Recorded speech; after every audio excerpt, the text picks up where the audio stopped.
Bismillahirrahmanirrahim. Assalamualaikum warahmatullahi wabarakatuh. Selamat siang teman-teman semuanya. Perkenalkan, nama saya Zulfa Syarifah. Saya dari Prodi Manajemen Pendidikan Islam. Di sini saya akan memenuhi tugas untuk mata kuliah digitalisasi informasi pendidikan yang diampu oleh Bapak dosen Agus, yang mana dalam hal ini akan menyampaikan sedikit informasi tentang kontribusi pengembangan teknologi di era pendidikan pada abad 21. Oke. Pembelajaran pada abad 21 memiliki perbedaan yang cukup signifikan dengan pembelajaran pada masa sebelumnya. Pada saat ini, pembelajaran telah ditetapkan melalui sebuah standar pembelajaran yang berfokus pada guru berubah menjadi pada siswa. Guru dalam hal ini memiliki hal yang pasti terkait apa yang hendak diberikan dan tujuan yang jelas kepada peserta didik. Jadi yang mana itu pendidikan dulu itu berpusat kepada guru yang menjelaskan, tetapi sekarang itu sudah berpindah menjadi titik pusat pembelajaran itu siswa, seperti itu. Di dalam hal ini kolaborasi juga terjadi dalam pembelajaran abad 21, yang mana skala kemajuan yang merubah gaya hidup dalam bekerja, bersosialisasi, bermain, dan belajar. Pada abad 21 ini ditandai dengan otomatisasi rutinitas diubah dari tenaga manusia menggunakan mesin atau spesifiknya biasa kita sebut sebagai gadget. Jadi di mana banyak dulu itu menggunakan tenaga manusia, tapi pada abad ke-21 ini sudah dirubah ke teknologi mesin semua. Oke. Selanjutnya, perkembangan teknologi telah merubah sebagai aktivitas dalam sendi kehidupan. Tidak terkecuali dalam bidang pendidikan.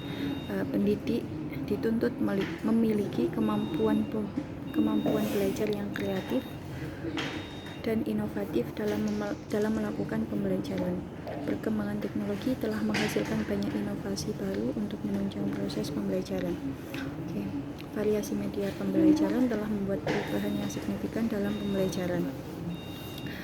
Selain itu, momentum perkembangan selama 2 dekade, yaitu dari tahun 2001 hingga 2023, telah memicu lahirnya varietas ilmu baru yang lebih spesifik, yakni sains dan teknologi. Jadi kedua ilmu itu digabungkan menjadi satu, menjadi kadang bisa kita sebut itu teknologi sains. Selanjutnya, kontribusi bidang ilmu pengetahuan ini telah melahirkan beberapa kajian ilmu seperti cognitive science, biomolekuler, informasi teknologi, yang mana akan kita bahas satu-satu. Yaitu yang pertama ada cognitive science atau ilmu kognitif. Adalah salah satu disiplin ilmu yang mempelajari bagaimana otak beroperasi, termasuk di dalamnya bagaimana proses belajar, mengingat, memahami, dan menciptakan makna, memberikan alasan, dan memanfaatkan imajinasi. Pada bidang keilmuan ini mengeksplorasi hubungan antara otak dan lingkungan, bagaimana mereka saling mempengaruhi, bagaimana mereka mengatur dan menavigasi dunia, bagaimana mereka mengatur perilaku mereka, bagaimana mereka dapat menimbulkan reaksi tertawa ataupun menangis, bagaimana otak dapat menuntun pada perubahan kondisi psikologis seperti menjadi depresi ataupun pulih dari depresi. Jadi cognitive science ini adalah pelajaran yang dipusatkan pada titik otak, yang mana itu adalah segala hal yang dikerjakan oleh otak. Bagaimana kita dapat berbicara, memahami, menciptakan makna, kita dapat berargumen, itu adalah termasuk dari ilmu kognitif. Selanjutnya yang kedua ada biomolekuler. Biomolekuler merupakan kajian studi tentang makhluk hidup pada tingkat molekul yang mengendalikan dan menyusunnya, seperti asam nukleat yang mana disebutkan DNA dan RNA, dan protein yang dibangun menggunakan instruksi genetik yang dikodekan dalam molekul tersebut. Komponen biomolekul lain seperti karbohidrat dan lipid juga dapat dikaji mengenai interaksinya dengan asam nukleat dan protein.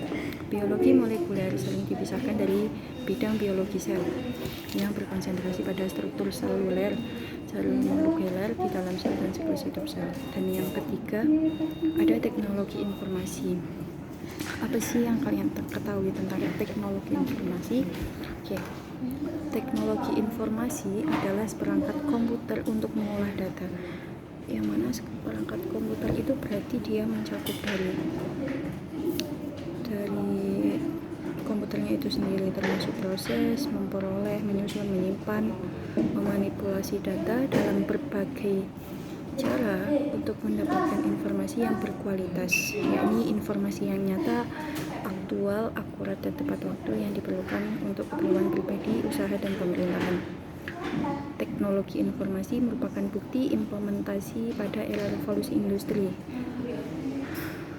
4.0 yang memiliki ciri khas integrasi dunia fisik, digitalisasi, dan biologis. Sejak awal kemunculannya hingga sekarang, teknologi informasi berhasil mempengaruhi semua disiplin ilmu, ekonomi, industri, dan pemerintah.